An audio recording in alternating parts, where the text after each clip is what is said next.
सत Sri Akal everyone and welcome you all on the YouTube channel of success tree Punjab. I am Naina और आज आपकी science की क्लास है जो कि ये 15 मिनट सीरीज चल रही है साइंस की। होपफुली आप इसको रेगुलर फॉलो कर रहे हो और आपको आपका जो रिवीजन है वो साइंस से रिलेटेड अच्छा हो रहा है। ठीक है, तो चलिए आज हेल्थ एंड डिजीजेस का पार्ट 2 डिस्कस करने वाले हैं। So this is your first question. देखिए इसमें क्या पूछा गया है आपसे। इसमें बात की गई है that which of the following disease is caused by a protozoa. Protozoa से होने वाला डिजीज कौन सा है? डिप्थीरिया, कॉलराई, मलेरिया या फिर न्यूमोनिया। तो बताइए जी इसका आंसर क्या होगा। तो अगर आप इसको ध्यान से देखो तो हमने कल भी बात की थी कि प्रोटोजोआ इसका कैरियर था एक फीमेल एनोफ्लीज मॉस्किटो। तो राइट आंसर क्या बनेगा आपका? Option number C, malaria is caused by a protozoan parasites called plasmodium. और इसका कैरियर कौन होती है? Infected female anopheles mosquito. चलिए जी next question. Which organ is primarily affected by the malaria. Malaria से आपका कौन सा बॉडी का ऑर्गन अफेक्ट होता है? कल भी ये क्वेश्चंस आपको करवाए गए थे।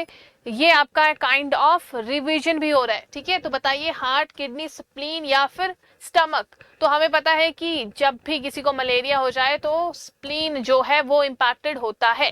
स्प्लीन को हम क्या कहते हैं? Graveyard of the RBC. ठीक है, रेड ब्लड सेल कहाँ पे खत्म होते हैं, कहाँ पे नए बनेंगे, फिर बनते कहाँ पे? बोन मैरो में, और खत्म होंगे स्प्लीन में। ठीक है, सेल थ्योरी आपने पढ़ी होगी जिसमें रुडोल्फ वर्चो ने कहा था कि पुराने सेल से ही नए सेल बनते हैं। ओके चलो next question. Which organ is the human body is responsible for the alcohol detoxification. हाँ जी, कौन सा ऑर्गन रिस्पॉन्सिबल रहता है एल्कोहल डिटॉक्सिफिकेशन से? लंग्स, लीवर, किडनी या फिर इंटेस्टाइन्स। तो liver will be the right answer. Okay, इसके अलावा आपको पता होगा लीवर ऐसा एक बॉडी का ऑर्गन है जो खुद को जनरेट भी कर सकता है। ठीक है, दोबारा से खुद ही रिपेयर भी हो जाता है, ठीक भी हो जाता है और जनरेट भी कर सकता है। ओके, और आपने देखा होगा कि जब हम एंडोप्लाज्मिक रेटिकुलम की बात करते हैं तो तब हम दो तरह के एंडोप्लाज्मिक रेटिकुलम की बात करते हैं। एक होते हैं स्मूथ एंडोप्लाज्मिक रेटिकुलम और एक थे rough endoplasmic reticulum. Rough endoplasmic reticulum क्यों रफ दिखाई देते हैं? क्योंकि उसमें प्रेजेंट होते हैं राइबोसोम। राइबोसोम किस लिए जाने जाते हैं? अपनी प्रोटीन सिंथेसिस के लिए। ओके, और दूसरी अगर आप देखो स्मूथ एंडोप्लाज्मिक रेटिकुलम को तो ये जाने जाते हैं एंजाइम्स और लिपिड्स की सिंथेसिस के लिए। ठीक है, एंजाइम और लिपिड की सिंथेसिस के लिए ये जाने जाते हैं और डिटॉक्सिफिकेशन के लिए ये रिस्पॉन्सिबल रहते हैं। ठीक है, चलो next question. Which substance is responsible for arthritis in the joints? कल भी क्वेश्चन करवाया था ये, तो बताओ कौन सा सब्सटेंस रिस्पॉन्सिबल है अर्थराइटिस के लिए। तो यूरिक एसिड। अगर यूरिक एसिड का अमाउंट बॉडी में बढ़ जाए तो आपको आर्थराइटिस देखने को मिल सकता है, यानी कि बॉडी में जो आपकी बोन्स हैं, जॉइंट्स हैं, वहां पे पेन आपको देखने को मिल सकती है। ठीक है, चलिए next question. Hemophilia is a disorder related to which process. हाँ जी, hemophilia is a disorder related to which process. बताइए किस प्रोसेस से रिलेटेड है ये? बोन फॉर्मेशन से, ब्लड क्लॉटिंग से, लंग फंक्शन से या फिर डाइजेस्टिव सिस्टम से। तो जी ये रिस्पॉन्सिबल मतलब रहता है किससे? ब्लड क्लॉटिंग से। ब्लड क्लॉटिंग प्रॉपर्ली नहीं हो पाती, मतलब जो रक्त का थक्का बनता है वो नहीं बन पाता है। ठीक है, मतलब खून कहीं पे अगर आपको चोट लगी है और वहां पे खून निकल रहा है उस पर्टिकुलर जगह से तो वो रुकना बंद नहीं होता है। ठीक है, तो ये चीज आपने ध्यान रखनी है। Next question. Myopia is a disease connected with which part of the body. हाँ जी, मायोपिया किससे एसोसिएटेड है? क्या किससे एसोसिएटेड है? आईज से। ठीक है, आईज से एसोसिएटेड है। इसमें इसको हम नियर साइटेडनेस भी बोलते हैं। इसमें हमें दूर का नहीं दिखाई देता है। ठीक है, डिस्टेंट ऑब्जेक्ट्स हम प्रॉपर्ली नहीं दिखाई देख पाते और ब्लरी दिखाई देता है। और इसको क्योर करने के लिए हम यूज करते हैं कौन से लेंसेज? Concave lenses. ठीक है, चलिए next question. What causes polio. हाँ जी, पोलियो क्या है? एक बैक्टीरियल डिजीज है। आयरन डेफिशिएंसी से होता है, वायरस से होता है या फिर एक्सेस फैट एक्यूमुलेशन से होता है? हाँ जी बताइए। तो आंसर क्या बनेगा इसका? Option number C, virus. ठीक है, polio is caused by the polio virus. Highly contagious virus है that can lead to paralysis in severe cases. ठीक है, बाकी इसको प्रिवेंट किया जा सकता है थ्रू वैक्सीनेशन, ठीक है। आपने देखा होगा जैसे ही कोई न्यूबॉर्न बेबी होता है उसको क्या किया जाता है, पोलियो ड्रॉप्स पिलाई जाती है, ठीक है। 2 बूंद जिंदगी के नाम, ये आपने लाइन बहुत बार सुनी भी होगी, ठीक है। और जो ये मिस कर देते हैं उनको आपने देखा होगा लेटर ऑन स्टेजेस में पैरालिसिस तक देखने को मिलती है, ठीक है। So yeah, awareness is also very important. Next question, HIV primarily attack which cell in the human body? हाँ जी, जो HIV है ह्यूमन इम्यूनोडेफिशिएंसी वायरस, ये कौन से सेल को इम्पैक्ट करता है, आरबीसी को या फिर CD4+ सेल्स जो कि आपके टी से हेल्पर सेल्स है, ठीक है, WBC का पार्ट, या फिर लीवर सेल या फिर मसल सेल। तो हमें पता है, देखिए जो आपका HIV है ये किसको इम्पैक्ट करता है, आपके टी हेल्पर लिम्फोसाइट्स को, ठीक है। लिम्फोसाइट्स किससे एसोसिएटेड है, आपके व्हाइट ब्लड सेल से, ठीक है। मैंने आपको पहले भी बताया है, बॉडी में एक होते हैं ब्लड में आपके आरबीसी होते हैं और WBC होते हैं। RBC red blood cell, okay, इनका काम होता है एक्सचेंज ऑफ गैसेस का, और ये रेड कलर के होते हैं due to pigment called haemoglobin, okay. दूसरे आते हैं आपके white blood cell. White blood cell में 2 टाइप्स के सेल आपको देखने को मिलते हैं, मेजरली बी टाइप और टी टाइप। बी टाइप जो होते हैं वो एंटीबॉडीज बनाते हैं, और टी टाइप जो सेल होते हैं वो उनकी हेल्प करते हैं एंटीबॉडीज को बनाने के लिए। एंटीबॉडीज कब बनाती है हमारी बॉडी, जब कोई foreign bacteria, virus, foreign substance हमारी बॉडी में एंटर करता है तो हमारा इम्यून सिस्टम ट्रिगर हो जाता है, ठीक है। बॉडी के जो सेल्स होते हैं WBC वो उसके खिलाफ एंटीबॉडीज बनाना शुरू कर देते हैं। तो ये पूरी प्रोसेस रहती है, इसका आपको पता होना चाहिए। और HIV का जो फाइनल स्टेज होता है वो होता है आपका एड्स, ठीक है। एड्स यानी कि एक्वायर्ड इम्यूनोडेफिशिएंसी सिंड्रोम। चलिए नेक्स्ट क्वेश्चन पे चलते हैं।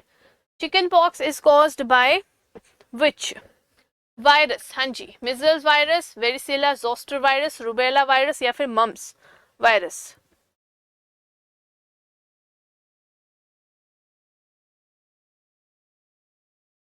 बताएं।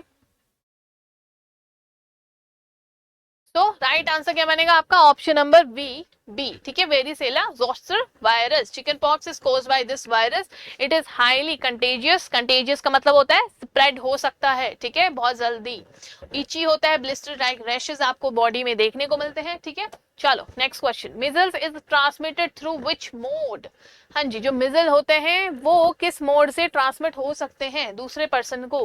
कंटेमिनेटेड फूड से, मॉस्किटो बाइट से, रेस्पिरेटरी ड्रॉपलेट से या फिर ब्लड ट्रांसफ्यूजन से? हाँ जी बताएं फिर, what will be the right answer? अगर आप ध्यान से देखो तो इसका राइट आंसर बनेगा option number C, respiratory droplets के थ्रू, ठीक है। इसमें भी आपको क्या देखने को मिलते हैं, बॉडी में रेड कलर के रैशेस देखने को मिलते हैं, ठीक है। चलो next question, mumps virus primarily affect which gland in the body? हाँ जी, जो मम्प्स होते हैं आपने देखा होगा स्वेलिंग हो जाती है बॉडी के ऑर्गन में, अभी मैं नाम नहीं बताऊंगी अदरवाइज आपको आंसर पता चल जाएगा, ठीक है। तो बताएं, mumps virus primarily affect which gland? तो ये किसको इंपैक्ट करता है, आपके पैराटिड, ठीक है, पैरोटिड यानी कि जो सलाइवरी ग्लैंड है, सलाइवरी ग्लैंड आपने देखा होगा जो फेस है स्वेल हो जाता है, ठीक है। Mumps is a viral infection primarily affect this gland which is the largest salivary gland located near the years, years के पास होता है, ठीक है। और this cause swelling and pain in the cheeks and jaw, okay, तो उसको हम कहते हैं मम्प्स। चलो next question, ringworm is a disease caused by which type of pathogen? हाँ जी, रिंगवॉर्म किससे होता है, बैक्टीरिया से, वायरस से, फंगस से या फिर प्रोटोजोआ से? बताइए what will be the right answer? So answer क्या बनेगा आपका, ऑप्शन नंबर सी, फंगस से, ठीक है। तो ये भी आपने ध्यान रखना है। Next question, hypertension is defined as persistently high level of, क्या होता है, ब्लड ग्लूकोज बढ़ जाएगा, ब्लड प्रेशर बढ़ जाएगा, ब्लड कोलेस्ट्रॉल बढ़ जाएगा या फिर ब्लड यूरिक एसिड बढ़ जाएगा? हाइपरटेंशन से क्या होता है बताओ, क्या बॉडी में बढ़ जाएगा? ऑब्वियसली बीपी बढ़ जाता है लोगों का, ठीक है, टेंशन से, हाइपरटेंशन से। तो ये भी आपने ध्यान रखना है। नेक्स्ट क्वेश्चन देखते हैं, cancer is characterised by which of the following? क्या होता है कैंसर में, uncontrolled cell division, reduce cell division, normal cell death या फिर डिक्रीज मेटाबॉलिक रेट? तो इसमें अनकंट्रोल्ड ग्रोथ देखी जाती है सेल में, ठीक है। अनकंट्रोल्ड सेल डिवीजन की प्रोसेस हम इसमें देख सकते हैं, ठीक है। सो आपको पता ही है बाकी। नेक्स्ट क्वेश्चन पे चलते हैं. विच of the following is an example of zoonotic disease. देखो जूनोटिक डिजीजेस उनको बोलते हैं जो एनिमल के थ्रू ह्यूमंस में स्प्रेड होते हैं. तो इनमें से आपका जूनोटिक डिजीज कौन सा है? टाइफाइड, कॉलरा, रेबीज या फिर न्यूमोनिया. तो अगर आप ध्यान से ऑप्शन देखो तो आंसर होगा ऑप्शन नंबर सी, रेबीज, जो कि होता है आपके सलाइवा में. किसमें? डॉग्स और कैट्स के. अगर वो बाइट कर लें तो वो पर्टिकुलर वायरस, रेबीज का वायरस आ जाता है ह्यूमन बींग्स में. ठीक है, जिससे आपने देखा होगा प्रॉपरली वैक्सीनेशन वगैरह ना लगाओ तो डेथ भी हो जाती है. ठीक है, पानी से डर लगने लग जाता है, इवन सांस लेने में भी बहुत दिक्कत आती है. ठीक है, चलो next question. Name a common electrolyte disorder that occur when the amount of sodium in your blood become abnormally लो. हाँ जी, तो इस पर्टिकुलर केस को हम क्या बोलते हैं? यहाँ पे पूछा गया है आपसे, अगर सोडियम का अमाउंट आपके ब्लड में abnormally कम हो जाए तो देखो जी, इसको हम कहते हैं हाइपोनेट्रीमिया. ठीक है, ये आपने टर्म ध्यान रखनी है, बहुत से एग्जाम्स में पूछी गई है तो फिर से पूछी जा सकती है. इसलिए आपने देखा होगा लोग क्या करते हैं, पानी में बहुत से इलेक्ट्रोलाइट्स डाल के उसको कंज्यूम करते हैं. ठीक है, ताकि बॉडी में ऐसे मिनरल्स वगैरह की कमी ना हो. ठीक है, चलो next question.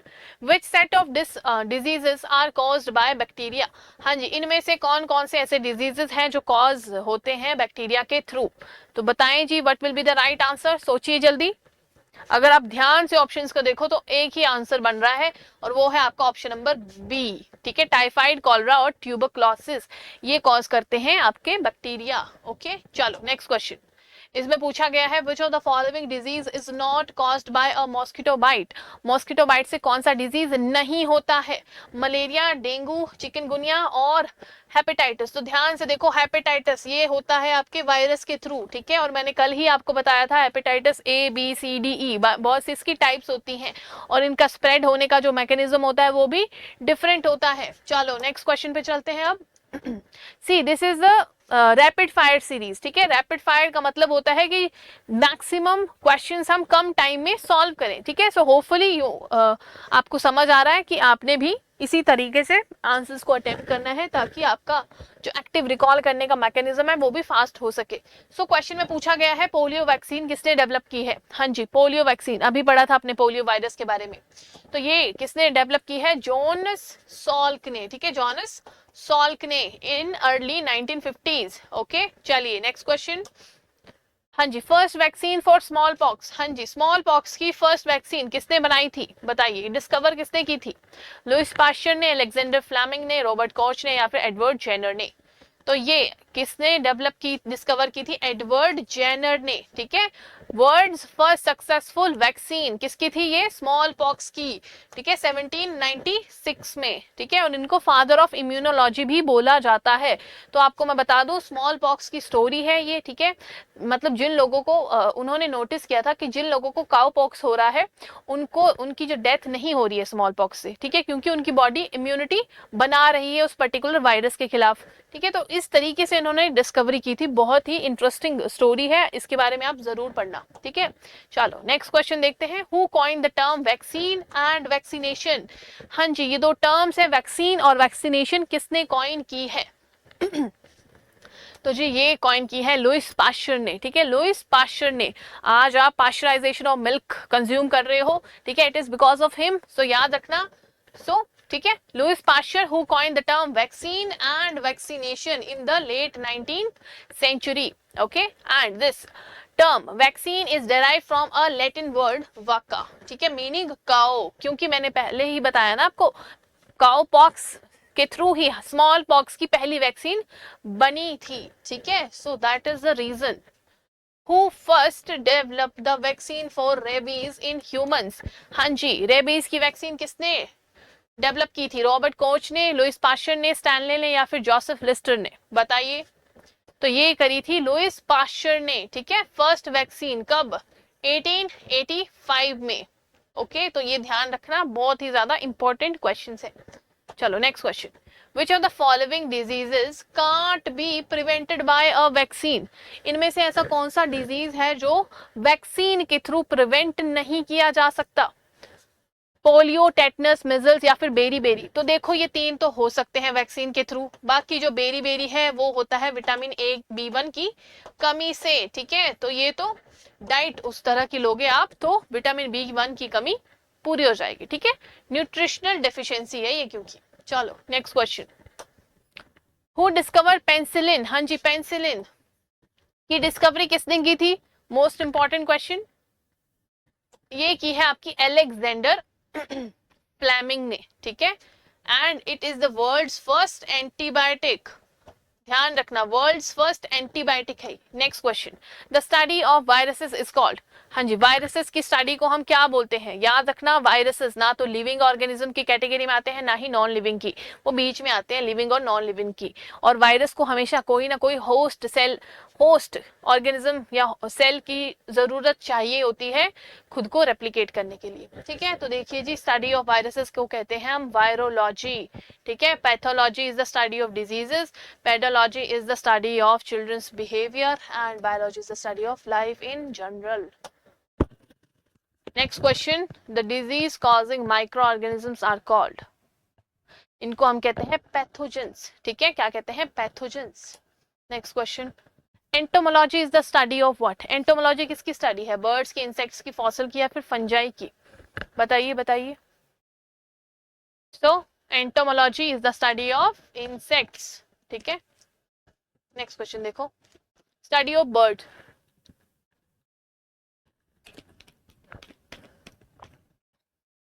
C study of bird है आपकी ऑर्निथोलॉजी, ठीक है। Ornithology is the study of birds. Okay, mycology is the study of what? Mycology, ये स्टडी होती है आपकी फंगस की, ठीक है, फंगस की। Very good. Next question, this is the question of the day, ये आपने खुद से अटेम्प्ट करना है और इसका आंसर मुझे कमेंट सेक्शन में जरूर बताना है, ठीक है। That dash is the study of reptiles and amphibians. Okay, तो ये क्वेश्चन आप सबके लिए है, आपने मुझे इसका आंसर जरूर बताना है। ओके, और इसके अलावा अगर आपको इन सेशंस की पीडीएफ भी चाहिए, आप चाहते हो कि ये सेशंस कंटिन्यू रहें और आपको ऐसे ही बहुत से मोस्ट इंपॉर्टेंट क्वेश्चंस डिस्कस करवाए जाएं साइंस से related, general science, even science and tech से रिलेटेड रैपिड फायर सीरीज, तो आप कमेंट सेक्शन में जरूर बताएं मुझे और पीडीएफ जरूर लिखें, ठीक है। पीडीएफ वर्ड मेंशन करें सो दैट मैं आपको पीडीएफ जो है वो कंपाइल करके ग्रुप में शेयर कर दूं, राइट। इसके अलावा जो क्वेश्चन ऑफ द डे है पूछा है उसका भी आंसर बताना है आपने मुझे। और this is the QR code for my Telegram and this is for Instagram, आप मुझे यहाँ पे ज्वाइन कर सकते हो, ठीक है, फॉलो कर सकते हो, राइट। चलिए फिर, okay, this was it from my side, hopefully you like the session. और आपका बहुत ही जल्दी और रैपिड फायर के थ्रू हम बहुत से क्वेश्चंस डिस्कस कर रहे हैं। दीज वर अराउंड 30 क्वेश्चंस, ठीक है। तो 15 मिनट के अंदर अगर 30 क्वेश्चंस आप डिस्कस कर रहे हो, वो भी एग्जाम ओरिएंटेड, ठीक है, तो it is a win win situation. 15 minute जरूर निकालें अपनी लाइफ के और इन सेशंस को जरूर फॉलो करें and don't forget to like, share and subscribe to our YouTube channel as well. Thank you so much.